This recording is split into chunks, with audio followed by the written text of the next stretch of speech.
Hey everybody, welcome back to the July 25th edition of Hot Cakes and Hot Reads. I am Adam Gilbert Cole. Hey, we just went live. I thought we were already live, everybody.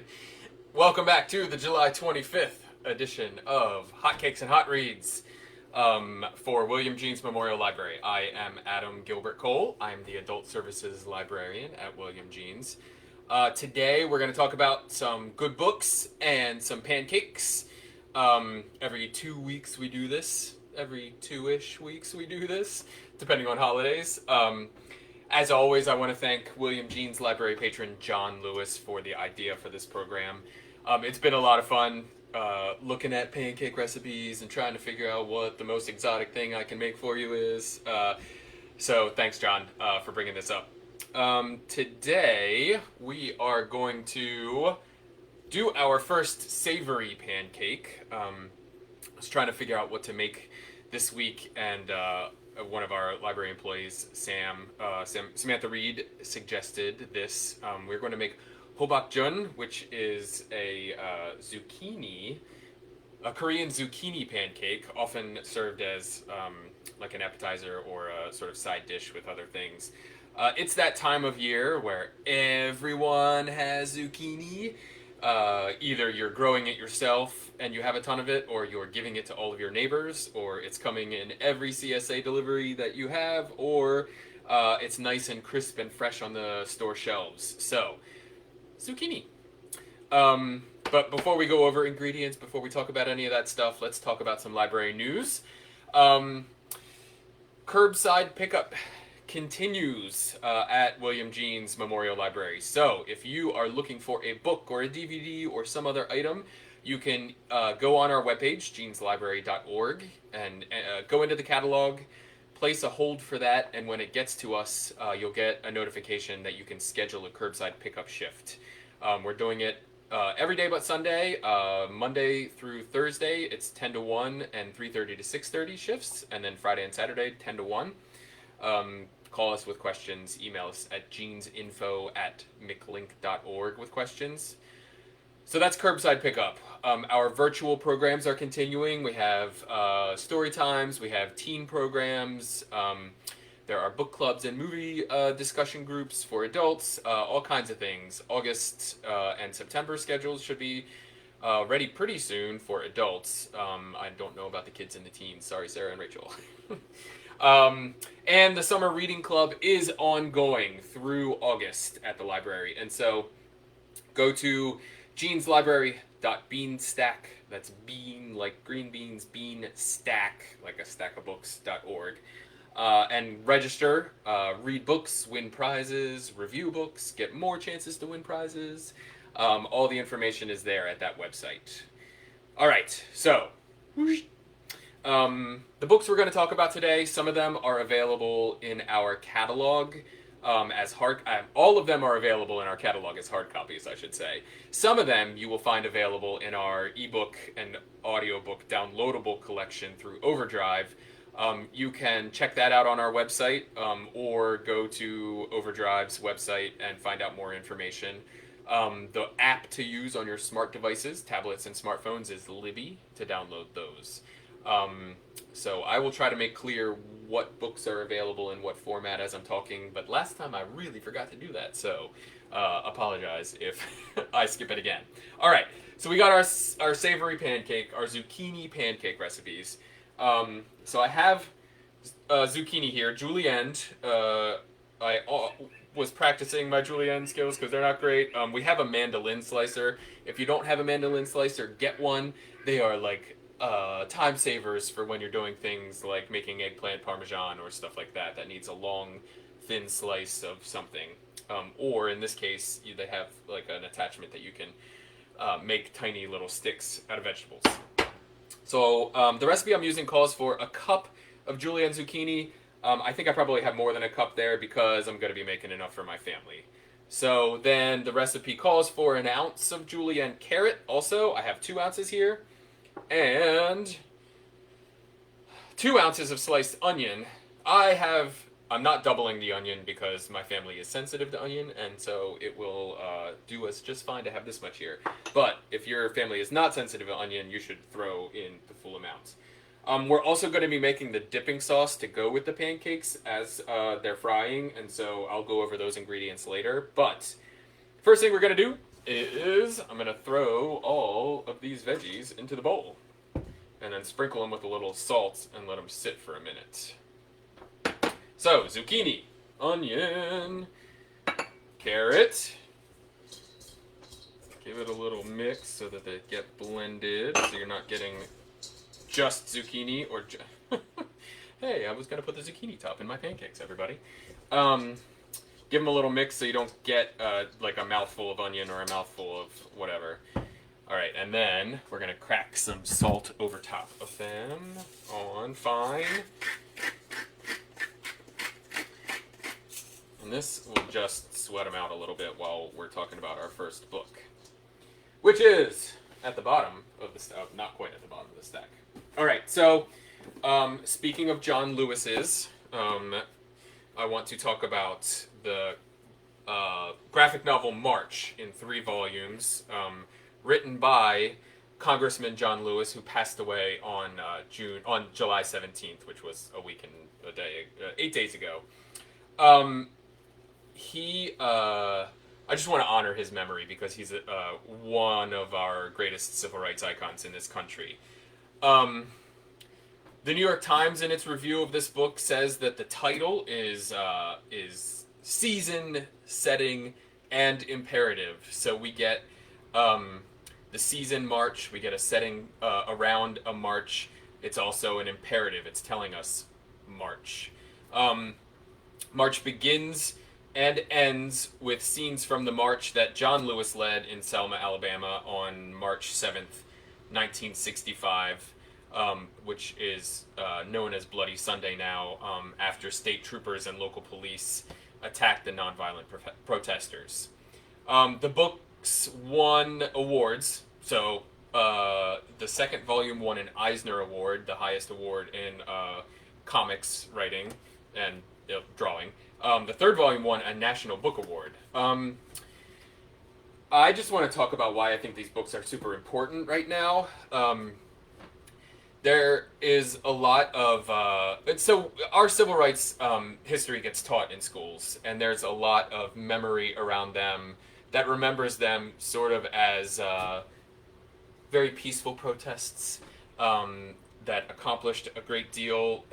We've sort of sanitized them, I guess, a little bit. And this collection of books does a really great job of showing not only that, there are way more personalities involved in this push for civil rights or the push for civil rights. It shows that sort of peaceful protest is not always the truth behind the memories of our events. John Lewis calls the protests that he engaged in and what he hopes people continue to engage in necessary trouble. And I guess that's what it is, right? It's trouble for the people in power. Again, the book does a really great job of drawing in all kinds of stories, not just John Lewis's story. He centers the books around the experiences of many of the civil rights protesters and icons. One of the scenes is when, and I've forgotten her name because I read this a while ago, is giving an address in front of the nation, and the comic format of the book at this point does a really great job of illustrating the tension. It shows her standing and speaking in front of the nation. It's a televised conference. It cuts to people sitting around their televisions watching this. It cuts to the White House, where Johnson is frantically trying to come up with a way to cut in to interrupt the broadcast. So the graphic novel format is perfect for this story. It doesn't, sometimes a memoir of this sort can get really far-flung in its text and sort of weigh itself down. And instead, this graphic novel format keeps it snappy and keeps it moving. The artist, Nate Powell, does a really beautiful job of capturing the nuance of people's faces and expressions. Andrew Aiden is the co-writer with John Lewis. They've developed a beautiful script for our book. So I'm going to recommend this. Read it if you haven't. Honor John Lewis's memory. Think about his lessons and the kind of necessary trouble that we need. So we've got our vegetables mixed together. The next step is adding our batter, which is 1 egg. I need a fork. So these things are pretty simple to make. The joy comes from the dipping sauce in them. So we've got 1 egg, lightly scrambled. Oh, you know what? I've doubled this recipe. I should probably get 2 eggs out, shouldn't I? So we got 1 egg and then another egg, and I'm going to add a cup of flour, which is the doubled amount, everyone. Ha ha ha. The nice thing about this recipe is it's not super precise. Some baking, you know, a teaspoon too little of baking soda will cause it not to leaven properly or that sort of thing. But in this case, because we're making this savory pancake and frying it up in a pan, it doesn't need to rise, it doesn't need to do that. It's really a beautiful way of, a beautiful and simple way of using up all that extra zucchini in your house. All right, and so normally I would add 3 ounces of water, but I'm gonna add a little more just to give the batter some wetness. And then I'm gonna have fun, and I'm gonna mix it up with my hands. Just to get it all mixed together so that there is a goodly amount of batter here in with our vegetables. And so, I don't know if you can see this, but this is what it looks like now. A sloppy mess, but it's gonna come out beautiful and golden and crisp. And I'm going to wash my hands before we talk about our next book, which is The Longing for Less. I don't know if you can see it from back there. I'll hold it up in a second. The Longing for Less. Living with Minimalism by Kyle Chayka. So our author, Kyle Chayka, is... he started writing this book, or writing about minimalism, in 2010 when he was living as an underpaid... He describes it as an underpaid writer in New York City, and started, thinking about minimalism as a direct result of being an underpaid writer in New York City. He, lived in a tiny place and did not have room to store stuff, and I think maybe we've all been in that place where we look around our house or our apartment or whatever, our work desk even, ha ha ha. And just think, I've got too much stuff. There are whole sections of bookshelves, or sections in libraries and bookstores dedicated to shelves of books about minimalism these days. This is my favorite book that I have dipped into about this, about minimalism. Mostly because he's both really astute and also he's very far-reaching. He is he's not really writing about materialism, having too much stuff. He says he started thinking about minimalism in that setting of New York City in 2010, the depths of the financial crisis, without much money, without much living space. But he also is sort of writing against the commodification of minimalism lately. I'm sorry for everyone who is a Marie Kondo fan, but he is decidedly anti-Kondo, mostly because he feels that her method produces a sort of unvaried, a very uniform product, a very standard way of approaching the things that we have and living with. And also, he is not just interested in that sort of capitalist minimalism and the austerity minimalism. He's really looking at things like minimalists in the art world. Um, he does a great job exploring the artists who have been labeled minimalists and why so many of them push back against that label. Um, he starts talking about our current politics and why minimalism may or may not be the appropriate response. He mostly is on the it's an inappropriate response side of things. And his real purpose is to try to tease out the tension between minimalism and living. I just find this book like really thoughtful, really interesting to dip into. He's a diligent researcher and a very kind and generous person to people who maybe not who don't agree with his thinking, I guess. So that is The Longing for Less: Living with Minimalism by Kyle Chayka.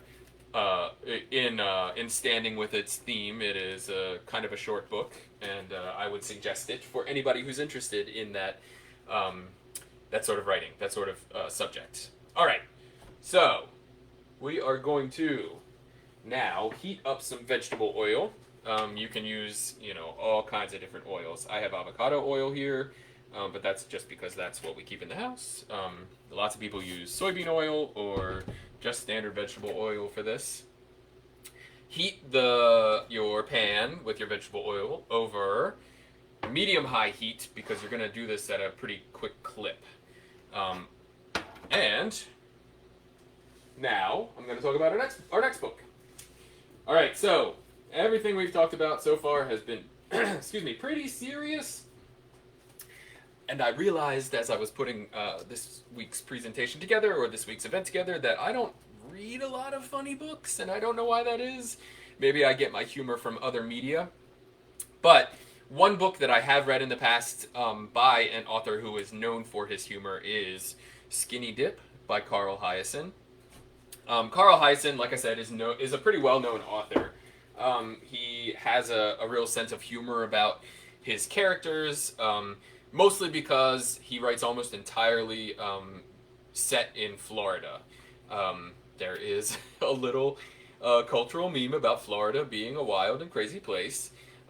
Some of that has to do with Florida's open records laws, because I think the crazy stuff that happens in Florida goes everywhere else also. We just don't have the same kind of open records laws that Florida does. But that said, the people in Carl Hiaasen's stories tend to be pretty wild individuals. This one, this one's available as an ebook and an audiobook in Overdrive, and as hard copy or audiobook in our catalog. If you can get it on audiobook, I suggest it because Barry Bostwick reads it, and it's pretty amazing. Thinking that you have a personal narrator in Barry Bostwick for your story. All right, so this story is centered on a sort of an unscrupulous guy named Chaz Perone, who goes into the field of biology to make a lot of money. Not something that a lot of people do, but he's finally hit his get-rich-quick scheme by falsifying water quality data for an agribusiness so that they can continue dumping fertilizer in the Everglades. So, already pretty scummy, pretty centered in Florida. Unfortunately for Chaz, his wife discovers his plot, realizes that she's married to a pretty crappy guy, but they are on a cruise when she figures this out, and Chaz pushes her overboard. He thinks that she died, she survives, and then the story's tension comes from those two things. I don't want to give away too much. The story is filled with Floridians of all colors and stripes, and I love just the sort of dark humor that bubbles up underneath all of this. It starts with a pretty horrendous event, but turns out pretty well in the end. So, Skinny Dip by Carl Hiaasen, read by Barry Bostwick if you get the audiobook version. My oil is hot and I can smell it. So we're going to take our first pancake and put it in and fry it up. You can't see this from where you are, but it looks like I probably cut my zucchini and carrots a little too long. They should be a little shorter than they are. But that's okay. We'll make do. All right, so that was Skinny Dip by Carl Hiaasen. Let me clear my throat and take a sip of iced coffee, everybody. All right, and I'm going to put a second one in here because that oil is hot. All right. It does not take long for these things to cook. I'm going to flip them as I'm talking about my next book here. The next book I grabbed off the shelves at the library just as a means of sort of dipping into the book. It's one of those books that can sit on your bedside table for 3 weeks. You don't have to read it all the way through because it is a collection of writing about American birds by American authors over the years. It's called American Birds, a Literary Companion, edited by Andrew Rubenfeld and Terry Tempest Williams. As I said, it is a collection of writing by Americans about birds over the years. It starts with tales and songs by our indigenous peoples, which are it's a great way to start the story. It continues through our colonial period up into American history, and it includes like Rachel Carson writing about birds from Silent Spring, all kinds of writing through our history. And I think one of the reasons I picked this book up off the shelf as I was staring at it, I need to make these pancakes thinner next time, everybody. As I was, as I was looking over the shelves, is because I don't feel like there's a ton that I have to thank COVID and quarantine for, but one of the things that I am really grateful for is finally building the daily walk back into my life. Some of that comes from having adopted a dog now. I'm grabbing paper towels so I can dry these off a little bit after they come out. Some of it comes from having a dog. She's young, she needs a walk twice a day at least. But even before we got the dog, our family was taking a walk over to the park near our house, masks on, but that doesn't change the fact that starting in March, going on a daily walk through a park that has a beautiful reservoir. It's a big grassland. It's designated as a bird sanctuary. You get to watch the way even the waves of summer affect the wildlife. In the park, there are so many red-winged blackbirds everywhere. You walk and you hear their chittering, sort of beautiful call back and forth. If you go to the park later in the evening as the sun is starting to set, the bugs are finally settling down and the swallows are just in droves diving and swooping and devouring the insects. The other morning I was walking the dog and the mist was still rising up off of the tall grasses that have dried, and they're tan and they have seed heads now. And I looked down into the reservoir. There are 3 great blue herons just chasing after each other. I don't know what they were doing. I don't know if they were fighting over food or if they were trying to mate or what, but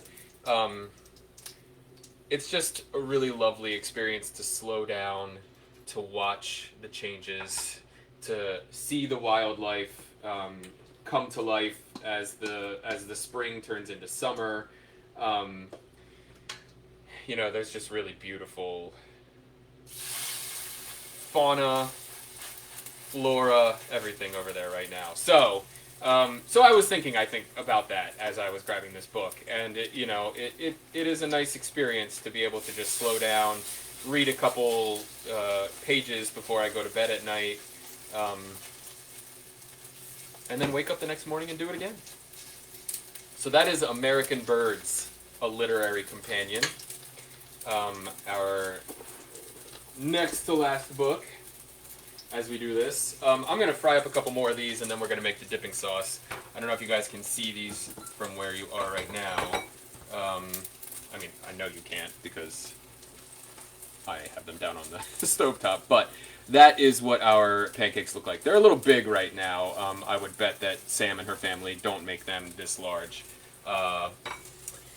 Anyway, all right, so pancakes, then dipping sauce. Our last book for today is a new book released in 2020. Actually, a couple of those have been released in 2020, but this is The Mercies by Kieran Millwood Hargrave. She is a UK writer. This is her first novel for adults. She's actually, I think, published a previous novel for teens. This book is sort of not the antidote, but the opposite side of the scale to all of the dystopian literature that we've seen in the last 10 years or so that is looking at society from a feminist viewpoint and painting cautionary tales. This one is turning back. This is set in 1617 in a remote region of Norway. It's based on a true story. The village of Vard has, makes its living from shepherding, from sheep, and from fishing. On Christmas Eve in 1617, a storm rolls in from very suddenly across the ocean and wipes out their entire fishing fleet. Every man in the village dies. The women are broken and distraught, and then, continue living. They make their way. And this story is actually about the tension between the women making their way and society judging them for that. So the king of Norway at this time is trying to make his mark on the history of the country and decides that he will emulate some Scottish resolutions about witchery, and then brings in witch hunters to the country. And so a very famous Scottish witch hunter, Absalom, I can't remember his last name, comes into the country and travels to this remote region, and as you can imagine, things do not go well. The story is very Norwegian, very Scandinavian in its sort of darkness and in its stark sense of setting and character and stuff like that. This actually is my wife's recommendation for the week. I forgot to say that at the beginning. She listened to it in audiobook and she said it was, it was hard at times, but also really well written, really well read from the narrator, or from the narrator, from the performer. So pick this one up, The Mercies by Kieran Millwood Hargrave. You can find it on Libby as an audiobook or hardcover in our collection. Alright, so I've still got some batter left, but I want to make the dipping sauce here before I say goodbye to everybody. So, I'm going to get a big bowl because that means I won't have to make a big mess. Alright, so for the dipping sauce, we've got soy sauce, and so 2 tablespoons of soy sauce. We use low sodium soy sauce in my house, but every now and then I splurge and buy the high sodium stuff because I like the taste of it better. Some crushed red pepper. You can use fresh jalapenos for this. There are about 100,000 different ways to make this dipping sauce, but I'm going to use some crushed red pepper. It calls for a tablespoon, so I'm going to use maybe half a tablespoon for our sensitive palates. A tablespoon of vinegar. You can tell that I'm just sort of eyeballing this, everybody. I'm not measuring it out. Sorry. In this case, I'm using some rice vinegar. You could use white vinegar. I don't know how cider or red wine vinegar would taste in this, so maybe stick to the rice or the distilled white. A tablespoon of sugar.